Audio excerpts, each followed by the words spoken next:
Hello everyone and welcome back to my channel, Wired Dax.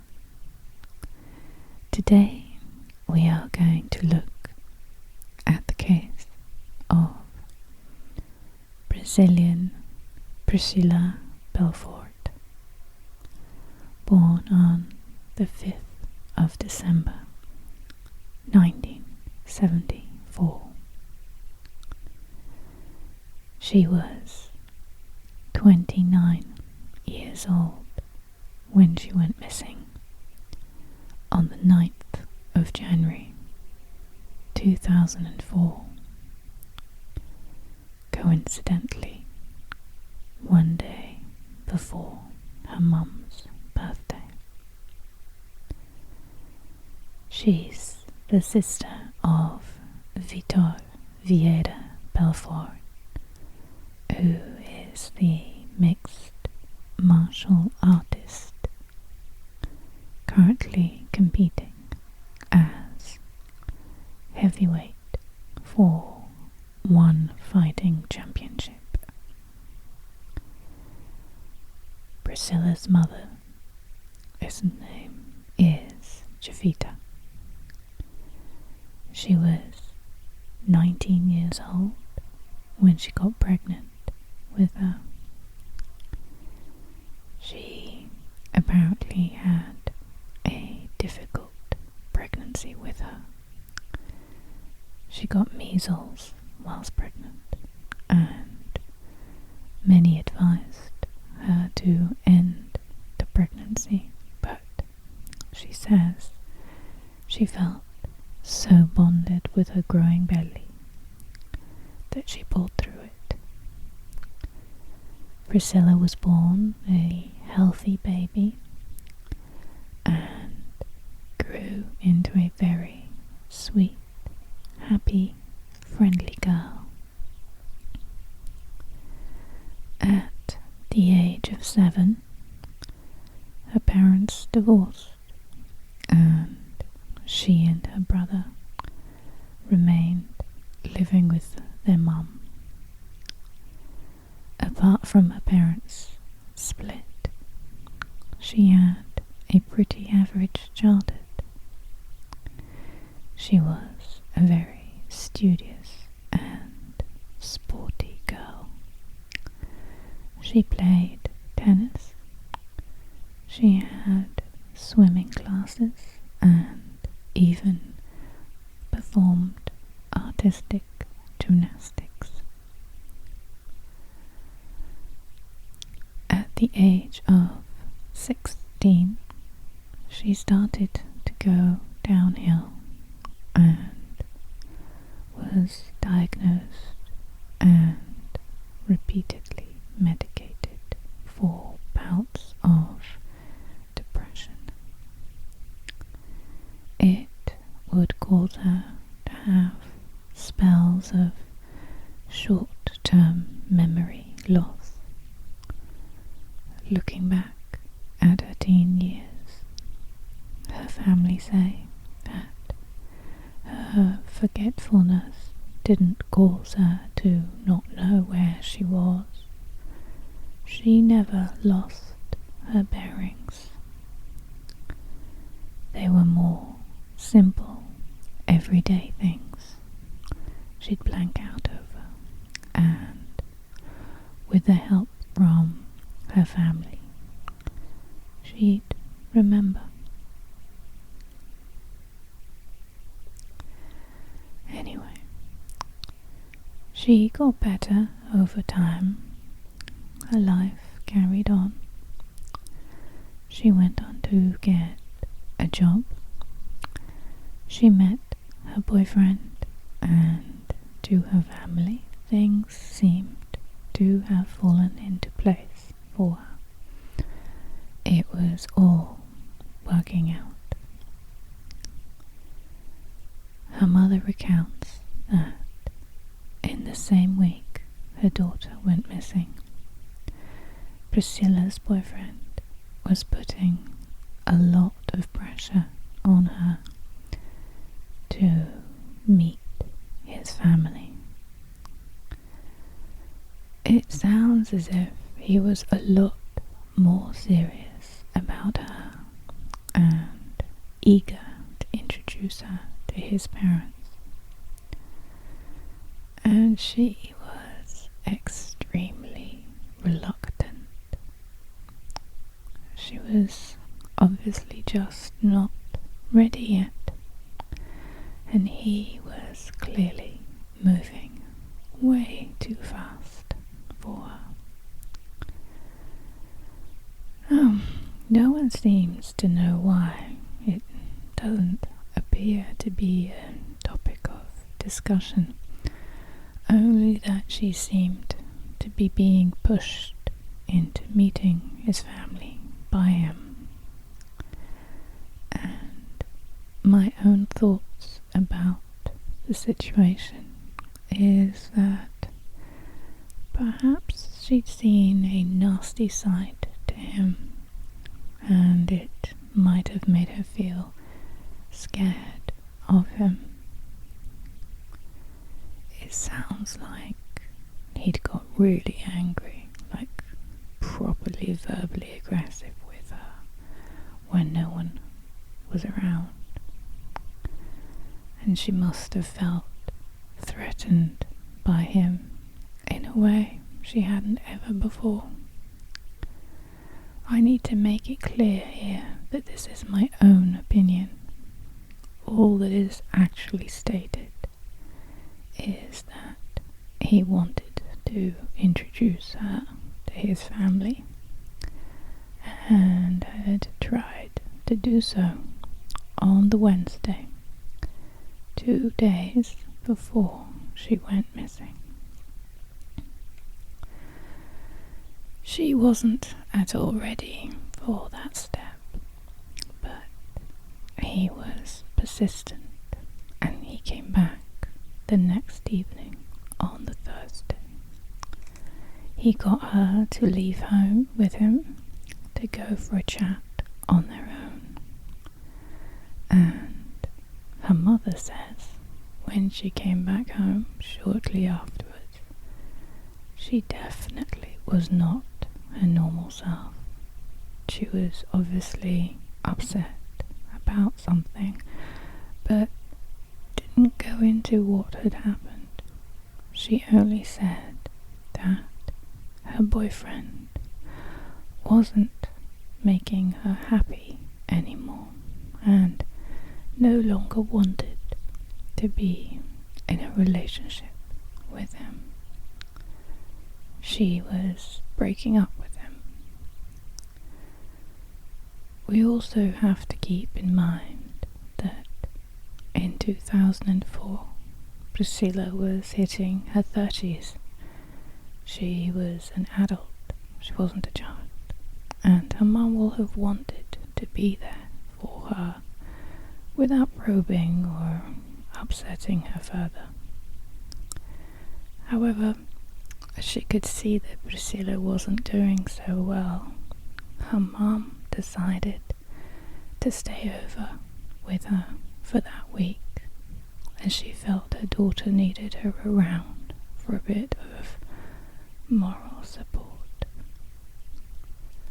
On the morning of the day that she went missing, Friday morning, she woke up feeling really unwell with an upset stomach.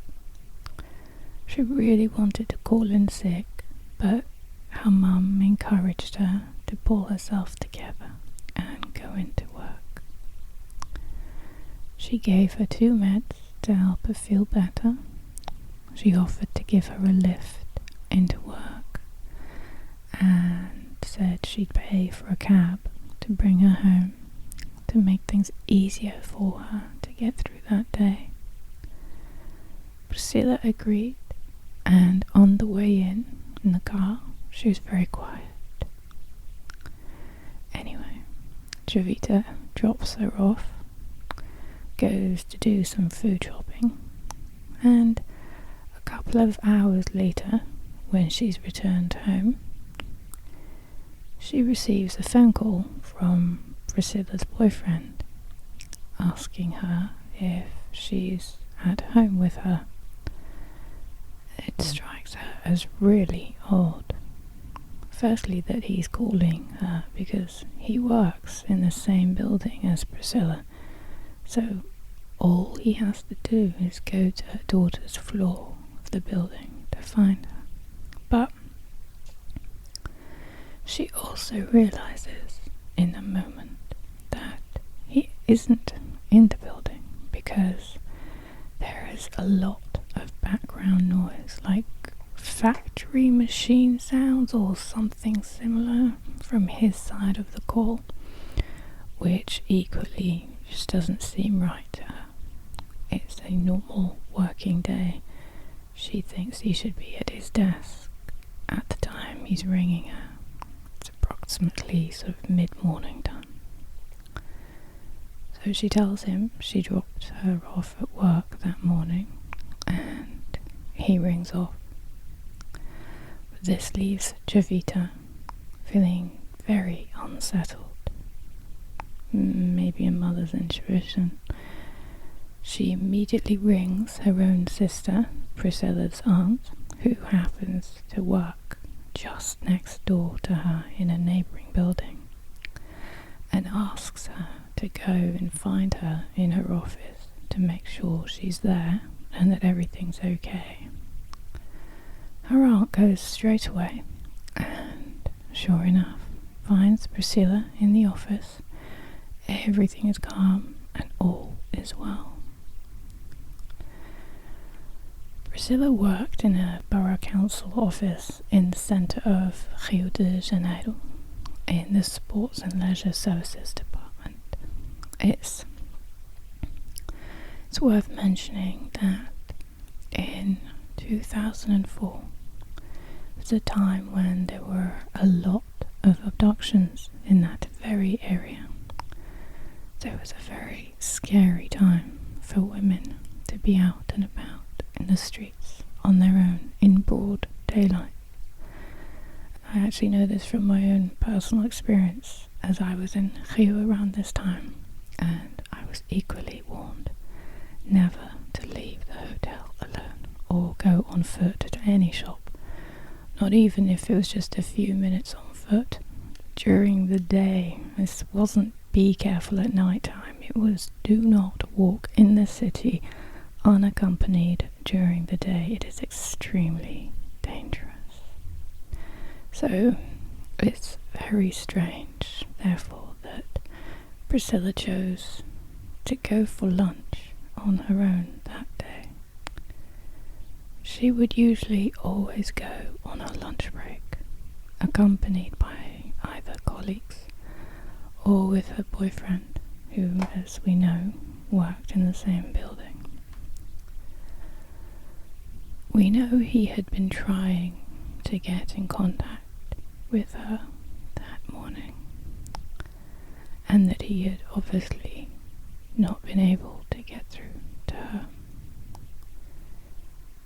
Can we assume they'd had a disagreement the night before over her meeting his family, and she was now ignoring his call? We know she was in the building because her aunt went and checked up on her.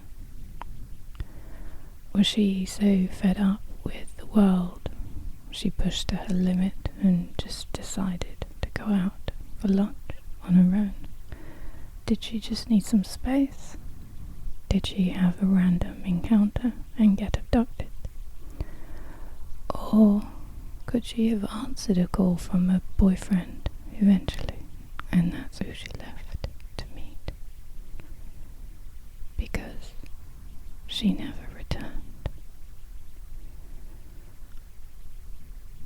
One thing that appears off about her having gone missing of her own accord on the 9th of January is that it was her mother's birthday the very next day, and a big party had been organised, and they were very close, so it was unlikely she would choose this moment to vanish. Obviously the party and all the celebrations got cancelled, Well, no doubt that time of the year's never been a cause for celebration since. That poor mother. The police initially were leaning towards this theory that she'd just gone off on her own accord, or due to her memory loss. They were suggesting that she might have had a memory lapse and wandered off. They also speculated that because of her brother's fame, someone had abducted her for a ransom. Well, they had a couple of false alarms, but no genuine phone calls to the family were made demanding money or showed any evidence that anyone had Priscilla. As days turned into weeks and months turned into years, the police eventually started treating this as a murder investigation, and also still as a possible runaway case, even though her family obviously don't believe she would just leave without a backwards glance. 3 years after she disappeared, on the 8th of August 2007, 27-year-old Elaine Piver confessed that she had been part of Priscilla's abduction.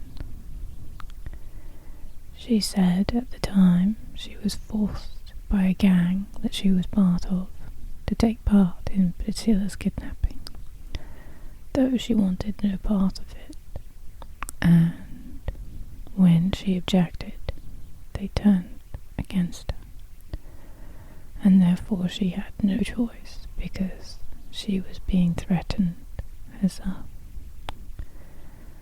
The details of what happened after she was abducted are just too grim for me to go into, especially as there isn't a shred of evidence these things actually took place, so I'm not going to go into her statement.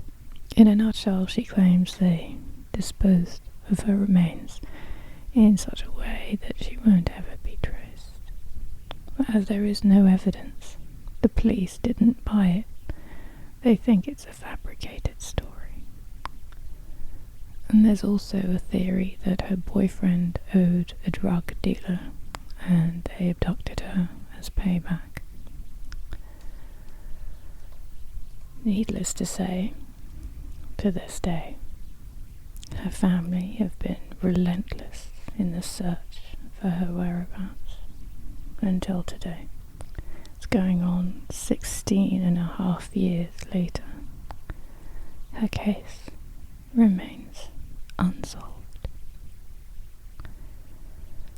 Well, let's hope that one day someone will come forward with the evidence and the information that is missing to give her poor family the closure they deserve.